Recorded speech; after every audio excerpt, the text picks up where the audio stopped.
Welcome to Burlap Teachers. Enjoy the video. You start inside Joiplay with the game loaded. Open the app menu and select Input or Controls to access mappings. Once in, make sure to back up the current profile so you can revert if needed. You want to identify whether the game uses touch, virtual pad, or external controller input. That determines which mapping page to edit.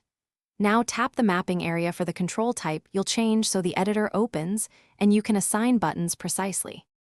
Once the editor is open, pick the specific element you want to change, like jump or attack, and choose the input source. You can assign a touch coordinate, keyboard key, or gamepad button. This matters because keyboards and controllers send different signals. After assigning, tweak sensitivity and dead zone so movements feel natural, and configure long press or toggle behavior if supported. Make small adjustments, test briefly in-game, and repeat until the response matches your play style.